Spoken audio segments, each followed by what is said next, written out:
안녕하세요. 나리랑입니다. 오늘의 이야기는 제가 욕을 쓰지 않는 이유에 대해서 얘기해 볼까 합니다. 여러분은 욕을 얼마나 자주 사용하시나요? 매일? 매번? 아니면 아예 사용하지 않으신가요? 저는 남들 앞에서 욕을 쓰지 않는 정도인 것 같습니다. 저도 사람인지라 혼자 있을 때 가끔 쓰긴 하는데 진짜 힘들 때 쓰는 정도? 그러다 가끔 혼잣말로 욕이 많아지면은 혼자서 있을 때 욕을 쓰는 것도 최대한 자제하려 합니다. 그렇지만 전 의외로 욕이 무조건 나쁘다고 생각하지 않습니다. 오히려 욕은 필요하고 또 상황에 따라 써야 한다고 생각합니다. 제가 그동안 보았던 뉴스나 다큐멘터리 같은 데서는 욕이 나쁜 말인 것에 초점을 두어 무조건적으로 욕을 사용하는 것을 문제라 규정하고 젊은 세대의 말에 욕이 늘어 문제다, 학생들이 너무 어린 나이부터 욕을 접한다 등 욕을 자주 쓰는 게 왜 문제인지에 대한 설명은 없고 욕을 하는 게 문제다라고만 얘기하니 크게 와닿지 않은 것 같습니다. 저도 예전에는 사회에서 막연하게 욕은 나쁘다라고 말한 것을 믿고 착하게 살아야 한다는 생각에 욕을 하지 않았지만 욕이 나오는 여러 부당한 경험을 통해 왜 욕을 하면 안 된다는 건지를 혼자 고민했었습니다. 그 과정에서 제가 생각한 내용들, 욕이 왜 존재하고 언제 사용해야 하는지, 제대로 된 욕의 사용법과 욕의 위험성 등을 얘기해보면 재밌겠다는 생각이 들어 오늘 한번 이야기해보려 합니다. 물론 제가 하는 얘기는 전부 제 개인의 생각이며 정답이 아니니 재미로 들어주시면 감사하겠습니다. 욕은 왜 존재할까요? 애초에 이런 나쁜 것은 만들지 않는 게 세상에 좋지 않았을까요? 그렇지만 저는 나쁜 것을 전달하는 것도 필요하다고 생각합니다. 의사소통에 있어 항상 좋은 말만 해야 하는 건 아닙니다.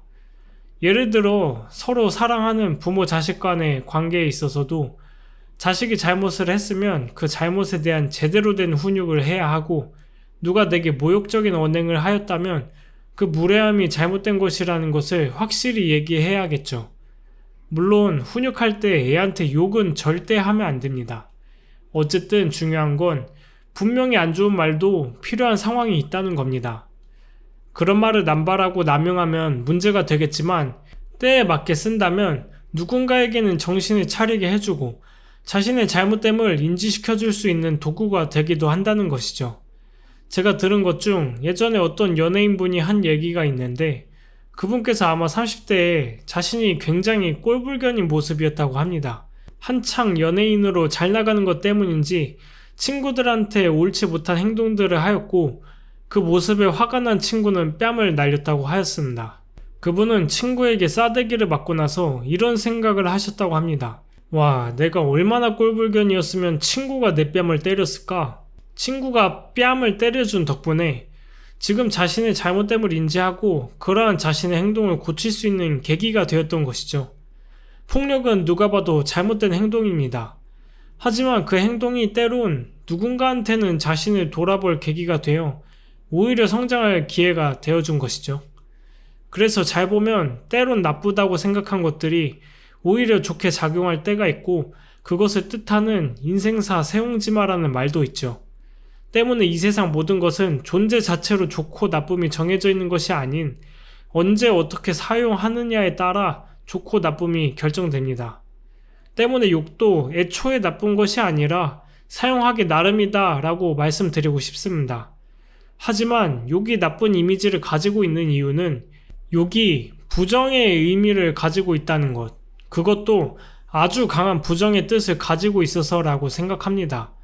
그리고 여기서 따라오는 특성이 있는데 강한 에너지를 내포하는 말일수록 사용하는 난이도가 매우 높아집니다. 이런 말도 있잖아요. 큰 힘에는 큰 책임이 따른다. 욕이 이것에 해당하는 것 같습니다. 가지고 있는 부정의 힘이 매우 크니 그만큼 신중히 써야만 하는 도구입니다. 일단 욕을 왜 평상시에 함부로 쓰면 안 되는지에 대해 얘기해 보겠습니다. 당신이 서로 다른 두 사람에 빙의했다고 생각해 봅시다. 한 사람은 매일 습관처럼 평소 하는 말들에도 욕을 섞어 말을 하는 사람입니다.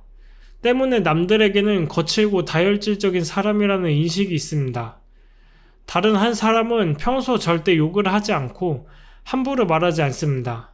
주변인들 또한 그 사실을 알아 이 사람은 절대 욕을 안 하는 사람이라는 인식을 가지고 있습니다. 당신은 어느 날 엄청나게 모욕적인 언행을 받게 됩니다. 하지만 목격자가 없습니다. 그 일을 당하게 된 장소에는 가해자와 자신 두 사람밖에 없고 너무 갑작스럽게 일어난 일이기에 다른 사람들이 와도 바로 상황을 판단할 수 없으며 증거가 없으니 잘잘못을 정확히 판단할 수 없는 상태입니다. 당신은 너무 화가 나 가해자에게 욕을 하기 시작했습니다. 그런 도중 다른 사람들이 들어오기 시작했고 욕을 하며 싸우고 있는 모습을 발견합니다. 이때 반응이 어떻게 갈릴까요? 만약 내가 평소에도 욕을 자주 하는 습관을 지녔다면 평소 주변인들도 그 언행에 부정적인 마음을 지니고 있었을 겁니다. 욕을 듣고 기분 좋은 사람은 없으니까요. 때문에 욕을 자주 하는 당신에 대해 좋은 인상이 없으며 있다고 하더라도 당신은 평소에도 욕을 자주 하는 사람이니 상대가 거짓말로 내가 먼저 당했다 해버리면 주변 사람들은 그 주장을 믿을 것입니다. 그동안 당신이 해온 행동이 그러했으니까요. 하지만 당신이 평소에 절대 욕을 하지 않는 사람이었다고 해봅시다. 그러면 당신이 욕을 하고 있는 모습을 보고 사람들은 깜짝 놀랄 것입니다. 왜냐하면 평생 욕한 걸 본 적 없는 사람이 욕을 하고 있으니까요. 때문에 사람들이 당신을 말리며 무슨 일이냐고 물어볼 것입니다. 가해자는 당신이 먼저 모욕적인 말을 했다고 하지만 사람들은 그 말을 믿지 않을 겁니다. 왜냐하면 당신은 평소 절대 욕을 하지 않으니까요. 때문에 가해자보단 당신의 말이 더 높은 신뢰를 가지게 됩니다. 이제 왜 욕을 함부로 쓰면 안 되는지 아시겠나요? 욕을 함부로 사용하면 그 사람이 하는 말의 무게가 가벼워집니다. 그래서 정말 내가 정당한 상황, 욕을 쓸만한 상황에서 썼다 해도 주변인들은 당신이 평소 했던 언행을 기반으로 현재를 판단하기에 오히려 당신이 화살을 맞게 될 것입니다. 이 얘기와 예시를 보고 너무 억지다, 그런 상황이 쉽게 올 것 같냐 라고 말씀하실 수도 있겠습니다만 저희가 말과 행동을 조심하는 이유는 언젠가 올지도 모르는 저런 상황을 대비해서 천천히 나란 사람의 신뢰를 쌓아가는 과정입니다. 안 올 수도 있지만 올 수도 있는 중요한 순간에 당신이 쌓아온 행동이 그에 맞는 결과로 데려다 주겠죠. 때문에 평소의 언행과 행동 거지를 조심해야 하는 이유는 결국 그것이 자신에게 돌아오기 때문이고 저는 예시로서 자신의 말과 행동이 돌아오는 과정을 말씀드린 것입니다. 그럼 대체 언제 욕을 써야 되냐? 써도 되는 게 맞냐?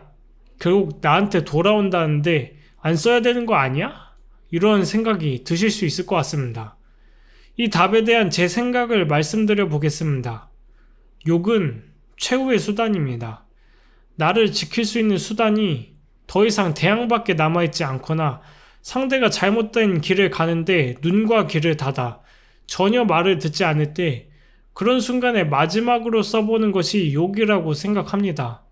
물론 상황마다 예외가 있고 변수란 게 너무 많아 특정할 수는 없지만 저는 욕이 자신이 지금 이러한 상황에 처했는지 돌아보고 그런 게 맞다면 과감히 사용해야 한다고 생각합니다.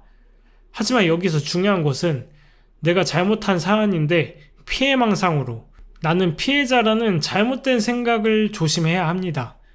인간의 말은 항상 왜곡될 여지가 있어 오해를 만들 수 있습니다. 그 과정에서 피해자와 가해자가 바뀌기도 하고 별거 아닌 일을 심각하게 만들기도 하죠. 그런 상황에서 이런 강력한 부정어는 수습하기 힘들 만큼의 후폭풍을 불러일으킬 수 있기에 자기 자신과 현재 상황에 대한 객관화 그리고 많은 대화를 통하여 정말 내가 욕을 사용해도 되는 상황인지 면밀히 고심해야 합니다. 물론 욕을 쓰지 않고 해결되는 게 가장 좋은 상황이니 욕을 써도 되는 걸까를 고민하기보단 현재 상황에 뭔가 오해나 소통의 오류가 있지 않나를 생각하는 게 먼저겠죠. 그렇게 사실관계 확인을 마치고 명명백백한 상황에서 다른 해결 방법이 없다면 해도 되지 않을까 합니다. 물론 욕을 권장하는 건 아닙니다. 그리고 욕은 저 또한 올바르게 사용하기가 아직도 어려운 것 같습니다. 욕을 안 해서 후회스러운 순간도 있고 해서 후회스러운 순간도 있는데 그 실수들로 하여금 더욱 제 말을 돌아보고 현명하게 사용하려 노력하는 중입니다. 여러분도 만약 내가 함부로 말하는 습관이 있으시다면 한번 자신을 되돌아보고 나의 언행이 내 삶에 어떤 영향을 미칠지를 생각해보면 더 나은 길로 가실 수 있을 거라 생각합니다. 끝으로 하고 싶은 말은 생각해보면 사회에서는 나쁜 것을 무조건 배척하는 태도가 있는 것 같습니다. 욕을 쓰면 안 된다. 나쁜 짓을 하면 안 된다. 물론 함부로 하면 안 되는 행동들도 있고 무조건적으로 해서는 안 되는 것도 있다는 것에 동의합니다. 하지만 중요한 것은 왜 그것을 하면 안 되는지 이해하고 납득시켜주는 게 정말 중요하다고 생각합니다. 무작정 배척하는 건 오히려 좋지 못한 관습을 만듭니다. 저는 밥을 절대 남기면 안 되고 주는 대로 먹어야 된다고 생각하는 사람이었습니다. 그 생각 탓에 고추와 파프리카를 먹으면 속이 울렁거리며 헛구역질을 하는데도 꾸역꾸역 먹었습니다. 그러다 군대 때 먹기 힘든 것마저 억지로 먹으며 이렇게 괴로워하는 자신을 보고는 과연 밥을 남기지 않는 게 무조건 좋을까? 라는 생각이 들었습니다. 물론 음식물을 남기지 않으면 좋긴 하고 최대한 그것을 노력해야겠지만 가끔 그럴 수 없는 상황에서 굳이 나를 괴롭혀가며 먹는다면 그건 꼭 좋은 걸까 싶었습니다. 그때부터 무조건적으로 좋은 것도 나쁜 것도 없다라 생각하며 먹을 수 없는 것은 배식받지 않고 양이 너무 많아 먹기 힘든 상황이 온다면 밥을 남겼습니다. 그러면서 저는 틀을 벗어남으로써 굉장한 기쁨을 얻었습니다. 먹는 것이 즐거운 것이라는 기쁨을요. 세상에 모든 것은 어떤 시선으로 보느냐에 따라 좋고 나쁨이 존재하고 때문에 무조건적인 좋음과 나쁨은 없습니다. 그러니 여러분들도 모든 것을 자신의 상황에 맞게 잘 사용하신다면 나쁜 것도 좋은 것이 될 수 있습니다. 그러니 사회가 말하는 틀에서 벗어나 스스로 생각해보며 더 자유롭게 많은 가능성을 실현하시면 좋을 것 같습니다. 오늘의 이야기는 여기까지입니다. 영상 시청해주셔서 감사합니다.